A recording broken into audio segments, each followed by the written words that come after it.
नमस्कार दोस्तों। आज की कहानी है सास की 4 रोटी पर नज़र। माँ, आज अनु की तबीयत ठीक नहीं। उसका सर दर्द से फटा जा रहा है, हरारत भी है, इसीलिए पूरे दिन से रेस्ट कर रही है। अब तुम ही बताओ, उसकी इतनी तबीयत खराब है तो वह तुम लोगों के लिए खाना कैसे पकाएगी? अगर बहुत भूख लगी है तो अपने और पिताजी के लिए तुम खुद किचन में जाकर खाना बना लो। और वैसे भी तुम दोनों आदमी 4-4 रोटियां खाते हो। अब बेचारी ऐसी प्रचंड गर्मी में पसीना बहाकर तुम लोगों के लिए 4-4 रोटियां बनाएगी तो उसका सर दर्द और बढ़ जाएगा। मैं तो ठंडा ठंडा जूस लूंगा। पत्नी को आवाज देते हुए अनिल कहता है, डार्लिंग, तुम क्या पियोगी, सूप या जूस? मुझे सूप पीना है, मेरे लिए सूप बना दो। जी डार्लिंग, अभी तुम्हारे लिए सूप बनाकर लाया। अनु और अनिल हाल में चुपचाप बैठे हैं। कोई किसी से बात नहीं कर रहा है। घर में एक सन्नाटा सा छाया है, क्योंकि अभी कुछ देर पहले ही अनिल के अपने घर पर माता पिता से बात हुई थी। पिताजी की तबीयत बहुत दिनों से खराब थी। माँ का फोन आया था कि बेटा, डॉक्टर ने किसी बड़े शहर में अच्छे से डॉक्टर को दिखाने के लिए कहा है, इसीलिए हम दोनों तुम्हारे पास आ रहे हैं। अपने पास आने के शब्दों को सुनकर अनु और अनिल के छाती पर जैसे सांप लौट गए हों। वैसे अनु और अनिल को माता पिता को अपने पास आने से मना करना कोई इतना मुश्किल काम नहीं था, लेकिन क्या करे, अभी 3 महीने पहले ही दोनों ने अपना फ्लैट खरीदा है। घर को बनवाने में बहुत सारे पैसे खर्च हो गए थे। बाद में उसने अपने पिताजी से 5 लाख की जरूरत पड़ी थी। पिताजी ने 3 महीने पहले ही उसे 5 लाख रुपए दिए थे। अब इतने सारे पैसे लिए हैं तो वह अपने माता पिता को आने से मना भी नहीं कर पा रहे हैं। लेकिन उन्हें अच्छा बिल्कुल नहीं लग रहा है, क्योंकि वह दोनों अपने पास बूढ़े माता पिता को नहीं बुलाना चाहते हैं। अनु तो साफ साफ कह देती थी कि तुम्हारे माता पिता हमारे स्टेटस के नहीं हैं, पूरे गांव के देहाती गवार लगते हैं। मैं उनको अपने साथ नहीं रखूंगी। अपने रिश्तेदारों को बताने में भी शर्म आती है कि यह हमारे सास ससुर हैं। अनिल कहता है, अनु, बुलाना तो मैं भी नहीं चाहता, लेकिन अभी मना नहीं करूंगा तो माँ को लगेगा कि पैसा मांगना था तो मुंह उठाकर मेरे पास चला आया, लेकिन हमें कुछ दिनों के लिए इलाज के लिए भी नहीं बुला सकता। दूसरे दिन सुबह सुबह ही मालती जी और उनके पति रमा शंकर जी अपने बेटे बहू के पास नोएडा आ गए। दादा दादी को देखकर 5 साल की पोती भाग कर आई और अपनी दादी की गोदी चढ़ गई। कभी दादा की गोदी चढ़ती तो कभी दादी की। उसे बहुत अच्छा लग रहा था। तभी रसोई से निकलकर अनु भी आई और फॉर्मेलिटी के लिए सास ससुर के पैर छूकर रसोई में वापस चली गई। बेटा भी ऑफिस जाने के लिए तैयार था। उसने भी पैर छुए और कहा, पिताजी, मेरे ऑफिस का समय हो रहा है, मैं जाता हूँ, आप आराम से यहाँ रहिए। इतना कहकर वह निकल गया।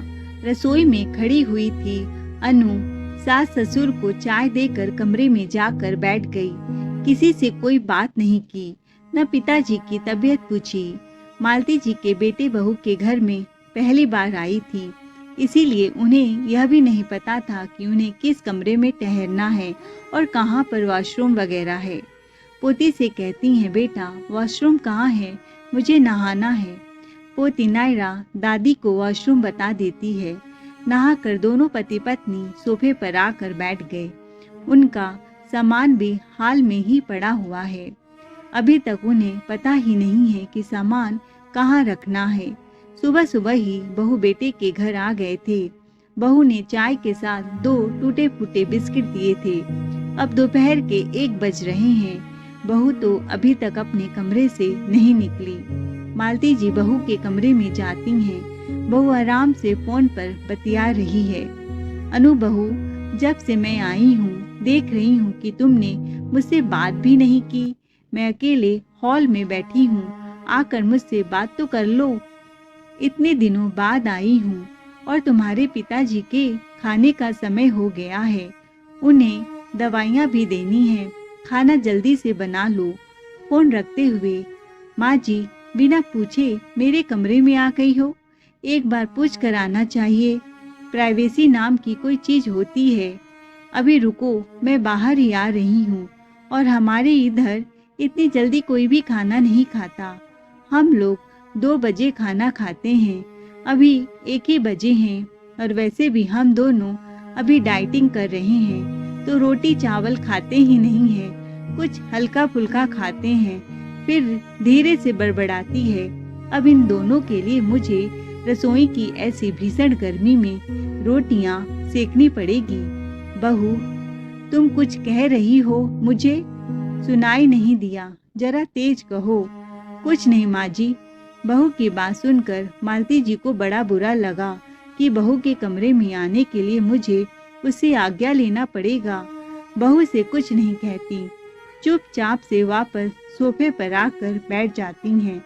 रास्ते में खाने के लिए मठरी और लाई चना बनाकर लाई थी, वही अपने पति को खाने के लिए दे देती हैं और उसके बाद दवाई खिला देती हैं।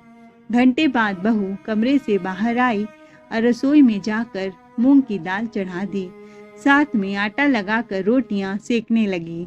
थाली में मूंग की दाल और एक रोटी रखकर ससुर जी को दे आई। रोटियां बहुत छोटी छोटी थी और बहू एक एक करके रोटियां दे रही थी। अब राम शंकर जी और मालती जी ठहरे गांव के आदमी, वहां पर उनकी मेहनत भी ज्यादा होती है, काम भी ज्यादा होते हैं, तो वह रोटियां भी 4 या 6 खाते हैं। और फिर रोटियां छोटी छोटी थी। राम शंकर जी बहू के हाथ की 7 रोटियां खा गए, क्योंकि सुबह से भूखे थे। और जब मालती जी के खाने की बारी आई तो अभी 4 रोटियां खा गई। बहू को जब रसोई में 11 रोटियां बनानी पड़ी तो उसका मुंह फूल गया, क्योंकि उसे रोटियां बनाने में बहुत आलस आता है और उसके सास ससुर तो चावल भी नहीं खाते। ससुर को डायबिटीज जो है, अपने लिए तो उसे खाना बनाना नहीं था।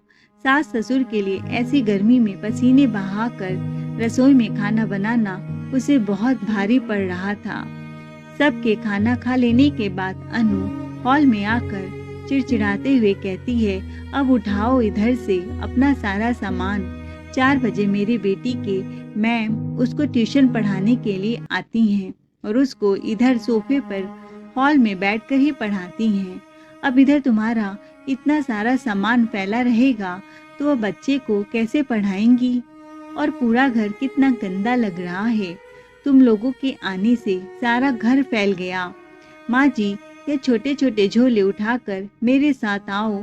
और अनु सास को एक ऐसे कमरे में ले गई जहाँ पहले से ही बहुत सारा सामान भरा हुआ था। जमीन पर एक पतला गद्दा पड़ा हुआ है। माँ जी, इसी कमरे में अपना सामान रख लीजिए, इसी में आपको रहना है। मालती जी चारों तरफ नजरें घुमाती हैं। पूरे कमरे में घर की बची हुई चीजें रखी थी। अभी नया घर बना है तो कुछ टाइल्स, लकड़ी के टुकड़े, पेंट के डब्बे, ब्रश सभी इस कमरे में रखे हैं। नीचे गद्दा पड़ा है। बहू, कोई और कमरा नहीं है इस कमरे में? तो हम यहाँ ठीक से लेट भी नहीं पाएंगे। चारों तरफ सामान भरा हुआ है और कितनी ज्यादा पेंट की बदबू आ रही है। पेंट की बदबू से हमें एलर्जी है। माँ जी, घर में 3 ही कमरे हैं, एक मेरा है और एक मेरे बच्चे का, और एक कमरा यह है जो मैंने आप लोगों को दिया है। इसके अलावा घर में कोई भी कमरा खाली नहीं है। इतना कहकर कमरे में चली गई। मालती जी कमरे में अपना सामान रख लेती हैं, पति का हाथ पकड़कर ले जाती हैं। दवाई खाने की वजह से राम शंकर जी को नींद आ गई और वह सो गए। मालती जी भी उसी कमरे में बैठ गई। उन्हें ऐसा लग रहा था कि वह अपने बहू बेटे के घर नहीं, किसी अनजान लोगों के घर आई हैं, जहाँ न तो कोई उनसे ठीक से बर्ताव कर रहा है और न बात। बेटा तो पहले ही ऑफिस चला गया, बहू का व्यवहार तो उन्हें वैसे ही पसंद नहीं आ रहा था। एक पोती थी जिसकी शरारत से थोड़ा बहुत मन लग रहा था, लेकिन बहू ने उसको भी खींचकर जबरदस्ती कमरे में सुला दिया। घर का सूनापन उन्हें काट रहा था। थोड़ी देर में मालती जी रसोई में पानी लेने के लिए गईं, तो देखा कमरे में बहू अपनी माँ से बात कर रही है। माँ, यह बुढ़ा बुढ़िया मेरी छाती पर मूंग दलने के लिए आ धमके। मुझे तो बिल्कुल भी पसंद नहीं आ रहा है। और पता है, बुढ़ा बुढ़िया 4-4 रोटी खाते हैं। मैं तो इतनी गर्मी में उनके लिए 4 रोटी बनाकर पसीने से तर हो गई। पता नहीं इतने बुढ़ापे पर 4 रोटी कैसे हजम कर जाते हैं। फोन पर उसकी माँ कहती है, बेटा तू चिंता न कर, अगर तेरी सास 4 रोटी खाती है तो तू 4 रोटी के बराबर उससे काम भी ले लिया कर। फोकट की 4 रोटियां मत खिला। अगर तू उन दोनों को बैठा कर खिलाएगी तो उन्हें तो तेरे पास बैठकर खाने की आदत बन जाएगी। मैं कहती हूँ तू आज शाम से ही अपनी 4 रोटियां वसूलना शुरू कर दे। माँ की बात सुनकर अनु खुशी से चहक जाती है और कहती है, माँ तुमने सही दिमाग लगाया। मैंने तो इस बारे में सोचा ही नहीं था। मैं तो यही सोच सोचकर परेशान थी कि इतने दिनों तक बुढ़ा बुढ़ी को मुझे तीनों पहर 4 रोटियां बनाकर खिलानी पड़ेगी। मालती जी बहू की बात सुनकर दंग रह गई कि आज बहू के घर आए हुए पहला दिन ही है और एक बार ही बहू ने खाना खिलाया है। उस पर भी मायके अपनी माँ से शिकायत लगा दी कि सास ससुर 4-4 रोटियां खाते हैं। उनकी आंखों में आंसू आ गए। रसोई से एक गिलास पानी लिया और कमरे में आकर बैठ गई। तब तक उनके पति राम शंकर जी भी जाग गए। पत्नी की आंखों में आंसू देखे तो पूछा, क्या हुआ भगवान, तुम्हारी आंखों में आंसू क्यों है? मालती जी बात को बनाती हुई कहती हैं, मेरी आंख में कोई आंसू वासू नहीं है, क्योंकि उन्हें पता था अगर अपने पति को बहू की सच्चाई बता दी तो वह अभी के अभी गांव वापस चले जाएंगे और फिर उनके इलाज का क्या होगा। वह तो अपने पति का इलाज कराने के लिए बहू बेटे के पास आई हैं। भले ही बहू बेटे अब कुछ भी कहें, लेकिन मैं अपने पति का पूरा इलाज कराकर ही जाऊंगी। जैसे ही रात का खाना बनाने का समय आया, अनु अपनी सास से कहती है, माँ जी जरा रसोई में आटा लगा दीजिए और फ्रिज से भिंडी निकाल कर रखी है उसको भी धुल कर अच्छे से काट दीजिए। तब तक मैं नायरा को दूध पिलाकर आती हूँ। मालती जी समझ जाती हैं कि बहू ने उनसे 4 रोटी के बदले काम वसूलने लगी है। पति के इलाज के खातिर मालती जी चुपचाप से रसोई में जाकर आटा लगा देती हैं और सब्जी काट देती हैं। जब बहू रोटियां बनाने लगती है तो बहू से कहती हैं, बहू मेरा रात को खाना खाने का मन नहीं है, मैं रोटियां नहीं खाऊंगी। तुम बस अपने ससुर जी के लिए ही 4 रोटियां सेकना, मेरे लिए नहीं। मालती जी की बात सुनकर अनु खुश हो गई कि चलो अच्छा है, बुढ़िया रात का खाना नहीं खाएगी तो मुझे 4 रोटियां नहीं सेकनी पड़ेगी। रात तक बेटा भी ऑफिस से आ गया। सभी लोग खाना खा लेने के बाद मालती जी कहती हैं, बेटा सुबह ही तुम्हारे पिताजी को हॉस्पिटल लेकर चलना है, तुम कल की छुट्टी ले लेना। तुम्हें तो पता है मेदांता जैसे बड़े अस्पताल में दिखाने में पूरा दिन लग जाता है, बहुत भीड़ होती है। पहले भी एक बार मैं गई थी, सुबह से रात हो गई थी। अनु अपने पति की तरफ हंसते हुए कहती है, तुम्हारी माँ तुम्हें ज्ञान दे रही है, ऐसा लग रहा है कि वही सब कुछ जानती हो, तुम्हें कुछ ना आता हो। अनु की बात सुनकर अनिल चिड़चिड़ाता हुआ कहता है, माँ मुझे मत समझाओ, मुझे सब पता है, जाओ अपने कमरे में समय से जाकर सो जाओ। मालती जी कमरे में जाकर लेट गई, लेकिन रात का खाना न खाने की वजह से उन्हें भूख लग रही थी। अपने छोटे से झोले से वह लाई चना और लड्डू निकालती हैं और खाने लगती हैं। राम शंकर जी कहते हैं, तुम इतनी रात को क्या खा रही हो? अगर तुम्हें भूख लगी थी तो खाना खाने से मना क्यों किया? नहीं, उस समय मेरा पेट भरा था, लेकिन अब जब रात के 12 बज रहे हैं तो मुझे भूख लगी, इसीलिए सोचा कुछ खाकर सोऊंगी, नहीं तो नींद नहीं आएगी। कुछ खाने के बाद मालती जी को नींद आई। राम शंकर जी अपनी बहू के व्यवहार से अनजान थे। वह सुबह उठकर बहू से कहते हैं, बहू, अस्पताल ले जाने के लिए पूरी और मिक्स सब्जी बना देना और थोड़ा ज़्यादा सा बना देना, क्योंकि पूरा दिन लगेगा। घर से कुछ खाने पीने का ले जाएंगे तो ठीक रहेगा, बाहर का खाना मुझे हजम नहीं होता। अनु अनिल की तरफ मुंह बनाती हुई कहती है, अब इतनी सुबह सुबह उनके लिए पूरी सब्जी कौन बनाएगा? मुझसे इतना सुबह सुबह नहीं बनाया जाता, तुम ही संभालो अपने पिताजी को।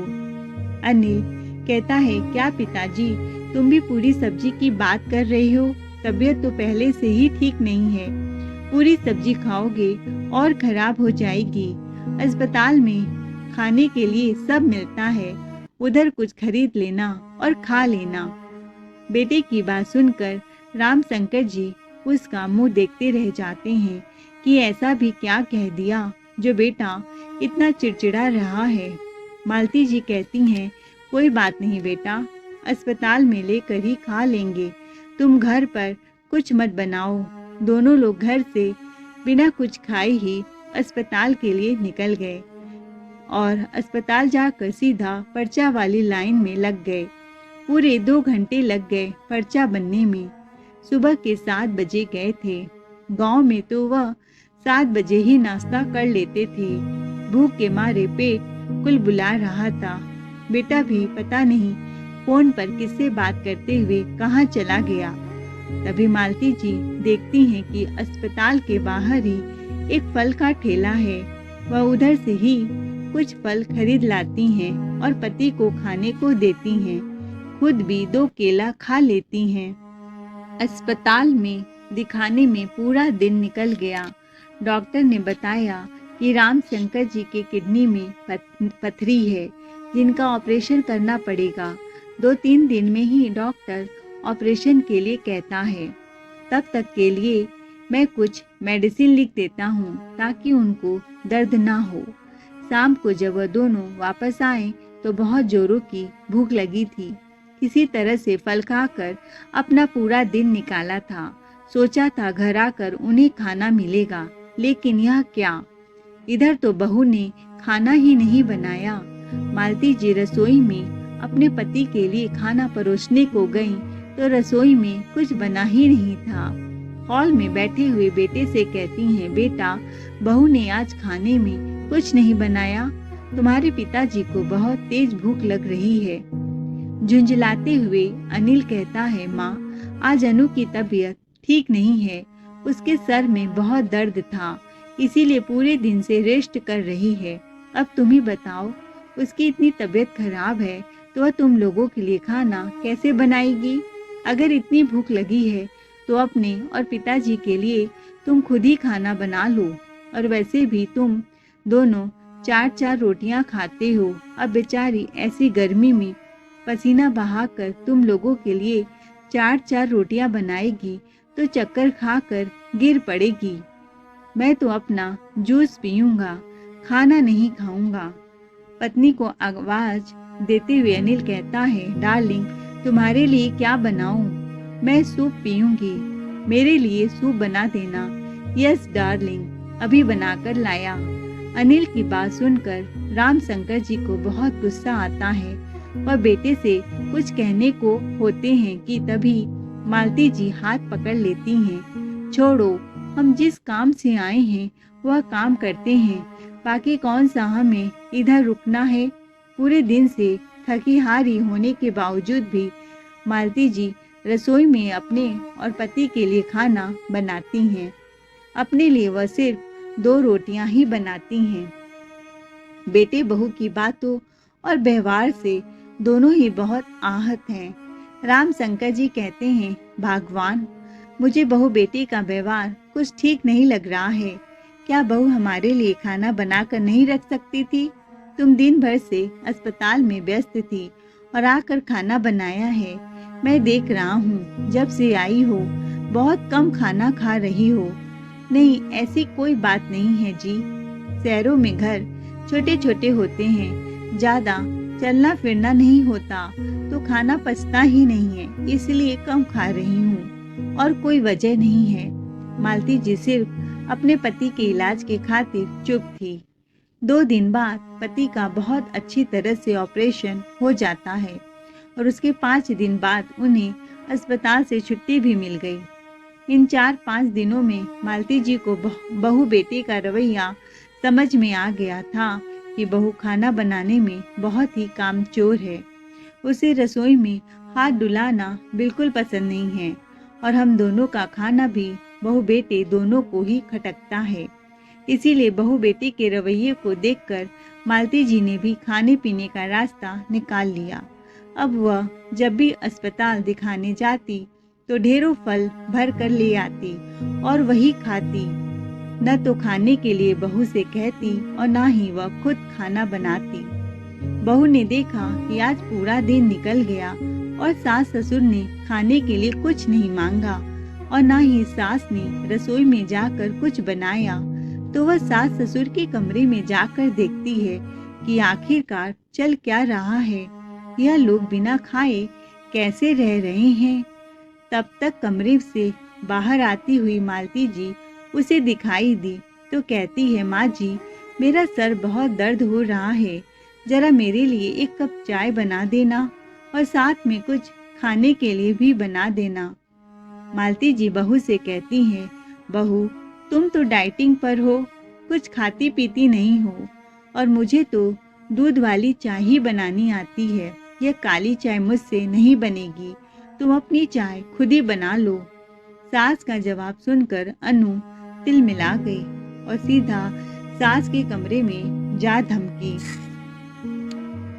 बहू ने सास ससुर के कमरे में एक टोकरी में सेब, अनार, कीवी जैसे महंगे महंगे फल, तरह तरह के नट्स देख लिए तो हंगामा मचा दिया कि तुम्हारे माँ बाप तो फलों पर जिंदा है, कितना खर्च करते हैं, फल और नट्स खाते हैं। और तो और उन्होंने अपने कमरे में जूस के डब्बे भी रखे हैं, तरह तरह के खाने के बिस्किट रखे हैं, नारियल पानी, क्या क्या नहीं खा रहे हैं, कितना पैसा बर्बाद करते हैं तुम्हारे माता पिता।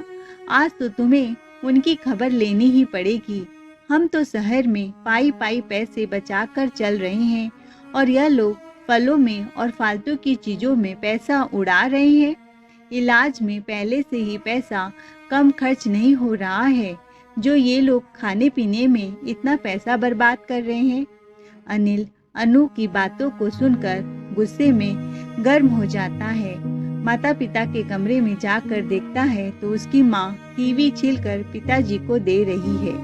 अनिल तमतमाता हुआ कहता है, शर्म नहीं आती है माँ, फलों पर इतना सारा पैसा खर्चा करते हुए। इतने सारे फल मंगा कर रखे हैं, कौन खाएगा इतने सारे फलों को।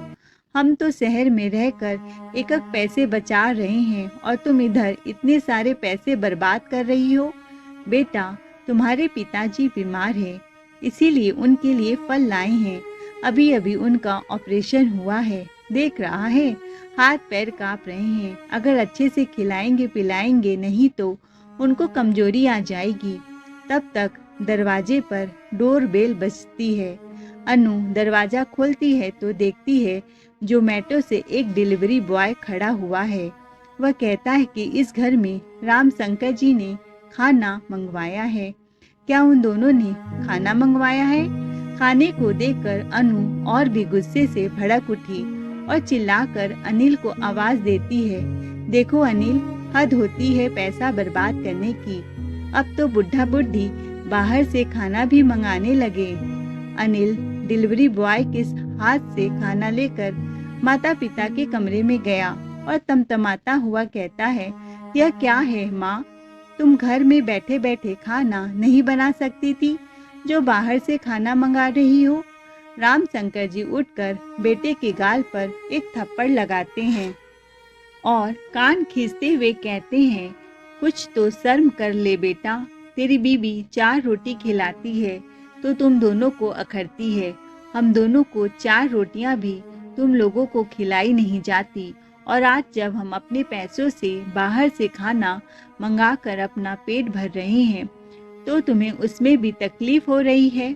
बहू बेटे के घर में होते हुए भी मुझे बाहर से खाना खरीदना पड़ रहा है, लेकिन तुम्हें शर्म कैसे आएगी? तुमने तो बेशर्मी का चोला ओढ़ रखा है। अपने फल के लिए और खाने के लिए मैंने तुमसे पैसे नहीं मांगे हैं। पहले तुम अपनी बीवी से 4 रोटी बनवाना तो सीख लो, तब मेरे ऊपर उंगली उठाना कि कितना पैसा खर्चा कर रहे हो। लानत है ऐसे बेटे बहू पर जो अपने सास ससुर को 4 दिन 4 रोटियां भी नहीं खिला सकते। अरे आज जो बाबूजी बनकर बड़ी बड़ी गाड़ी में घूम रहे हो, उसके लिए एक एक पाई बचा कर तुम्हें पढ़ाया है तो इस काबिल बन पाए हो। आज भी गांव में रहकर अपना कमाता हूँ, अपना खाता हूँ, तुमसे नहीं मांगता हूँ, और तुम मुझसे कह रहे हो मैं फालतू का पैसा खर्चा करता हूँ। बहू बेटे के घर में रहकर ही भूखों मरना पड़ रहा है। अगर तुम्हारी पत्नी हमें समय से 4 रोटी खाने को देती तो हमें यह बाहर से खाना मंगाने की जरूरत ना ही पड़ती। भगवान, अपना सारा सामान बैग में भर लो। अब हम इन दोनों के घर एक पल भी नहीं रुकेंगे। हम किसी होटल में रुक जाएंगे, धर्मशाला में रुक जाएंगे, लेकिन बहू बेटे के घर नहीं रुकेंगे। पता नहीं क्या संस्कार लेकर आई है तुम्हारी पत्नी अपने मायके से, जो सास ससुर को 4 रोटी भी बनाकर नहीं खिला सकती। हमारी 4 रोटी पर नजर रहती है इसकी। भगवान न करे कल को तुम्हारा बेटा बेटी भी तुम्हारे साथ ऐसा व्यवहार करे तो तुम्हें कैसा लगेगा। मालती जी बैग में सारा सामान पैक कर लेती हैं और वह चली जाती हैं। फिर लौट कर वापस आती हैं तो बेटे से कहती हैं, घबराओ मत, मैं यहाँ रहने नहीं आई हूँ, बल्कि यह बताने आई हूँ तुम्हारे पिताजी ने 5 लाख रुपए दिए थे, वो सारे पैसे मुझे वापस चाहिए, क्योंकि तुम्हारे पिताजी के इलाज में बहुत सारे पैसे खर्च हो गए हैं। अब हम तुम्हें अपने पैसे नहीं दे सकते हैं। 1 हफ्ते के अंदर मेरे पैसे वापस कर देना। अगर मेरे पैसे वापस नहीं किया तो हमारे पास और भी तरीके हैं अपने पैसे निकलवाने के। तुम्हारे जैसे कंजूस और कामचोर बहू बेटे भगवान किसी को ना दे। हम अपने गांव में ही अच्छे हैं।